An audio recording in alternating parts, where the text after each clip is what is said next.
দেশের শীর্ষ পত্রিকার আজকের শিরোনাম, প্রতিদিনের বাংলাদেশ। ন্যায়ভিত্তিক, মানবিক, নিরাপদ ও গণতান্ত্রিক দেশ গড়ার অঙ্গীকার। রেডিও টিভিতে বিএনপি চেয়ারম্যান। সংখ্যাগরিষ্ঠতায় সরকার গড়ছে বিএনপি। প্রতিদিনের বাংলাদেশের ধারাবাহিক জরিপের চূড়ান্ত পর্বে 299 আসনের ফলাফল। জয়ের পথে এগিয়ে আছে বিএনপি। রয়টার্স। ভোটের মঞ্চ প্রস্তুত, উৎসব মুখরতায় নির্বাচনী প্রচার সমাপ্ত।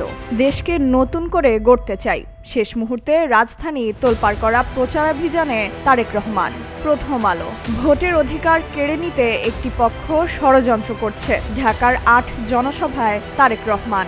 ভোট কেন্দ্রে মুঠোফোন নিয়ে যাওয়া যাবে, সিদ্ধান্ত বদলালো ইসি। নির্বাচন হাইজ্যাক করার চিন্তা করছে একটি পক্ষ, জনসভায় জামায়াতের আমির। কালের কণ্ঠ। প্রচার শেষ, সরকারে বিদায়ী সুর। আগামীতে সরকার হবে জনগণের কাছে দায়বদ্ধ। জাতির উদ্দেশ্যে তারেক রহমান। প্রধান উপদেষ্টা।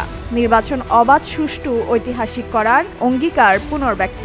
বোরকা নেকাবের আড়ালে জাল ভোটের আশঙ্কা। আইন অনুযায়ী পরিচয় নিশ্চিতে ভোটাররা মুখ দেখাতে বাধ্য।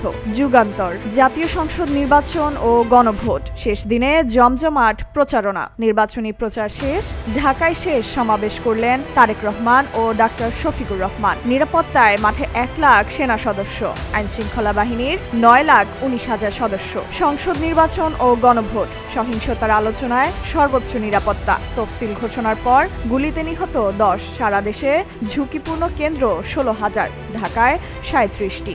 যুক্তরাষ্ট্রের সঙ্গে চুক্তি সই, শুল্ক নামল 19%। মোহাম্মদপুরে জনসভায় শফিকুর রহমান।